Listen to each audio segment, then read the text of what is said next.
Hello everyone, আশা করছি সবাই অনেক ভালো আছো। আমি এখানে রেডি হয়ে গিয়েছি, বনুর সাথে বেরিয়ে পড়েছি।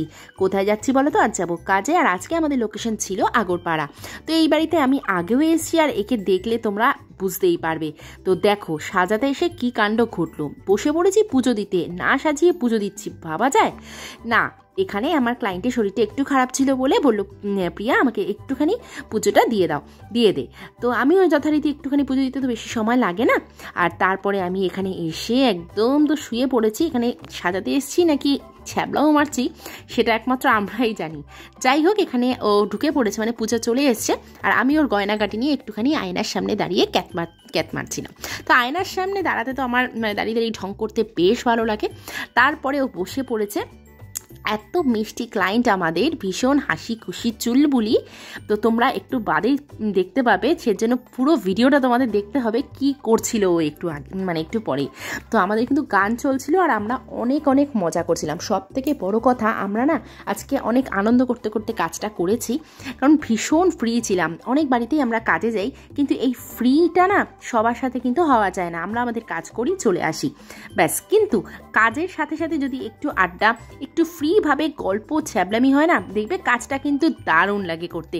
আর এইখানে আমার ক্লায়েন্ট কিন্তু আমার সাথে যথারীতি ছ্যাবলামি, মানে সেই লেভেলের ছ্যাবলামি মারছিলাম আমরা। মানে আমি, বনু আর পূজা তিনজনে মিলে ইয়ার্কি মারতে মারতে আমরা এই সাজগোজগুলো করছিলাম। আর দেখো আমার ক্লায়েন্টের কিন্তু বেস মেকআপটা অলমোস্ট ডান। আর ওকে কিন্তু ভীষণ সুন্দর একটা শাড়ি পরানো হয়েছে। ও এমনিই সুন্দর, শাড়িটা পরানোর পরে আরও মিষ্টি লাগছে ওকে দেখতে। আর এই যে আমাদের মিষ্টি ক্লায়েন্ট চুপ করে কিছুক্ষণের জন্য সিরিয়াস হয়ে গিয়েছিল, জানি না, ওকে বলেছিলাম মুখটা এবার বন্ধ কর। তো সেই জন্য চুপচাপ বসে মুখ বন্ধ করে ছিল। আর দেন তারপরে ওকে বলছি এটা কর ওটা কর, তারপরে ও তো করেই যাচ্ছে। এবারেই তোমরা দেখতে পাবে ওর ছ্যাবলামি কোন লেভেলের।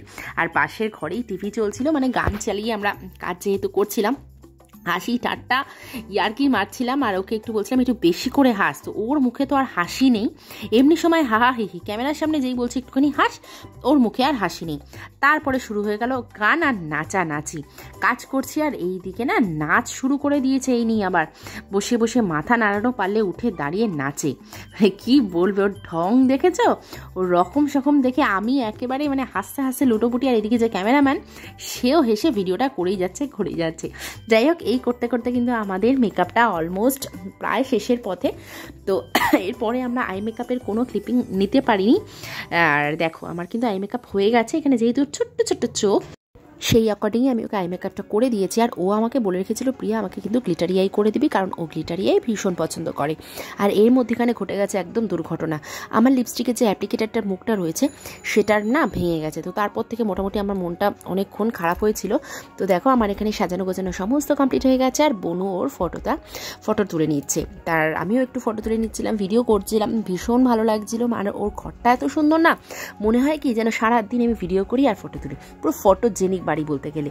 আর দেখো এখানে ওকে কেমন লাগছে তোমরা অবশ্যই কমেন্ট করে জানিও। আর ও কিন্তু ফটো তুলতে, ভিডিও করতে ভীষণ ভালোবাসে। আর দেখো বনুর কাছে এর মধ্যেখানে আমি খেয়ে গেলাম ঝাড়, কারণ ওর ফটোতে আমি ব্যাঘাত ঘটিয়ে দিয়েছি। আর একদম কাজের শেষে এত সুন্দর একটা পাওনা পেয়ে তো আমরা ভীষণ খুশি। ভিডিওটা কেমন লাগলো অবশ্যই জানাবে। দেখা হচ্ছে অন্য কোনো ব্লগে, ততক্ষণ বাই।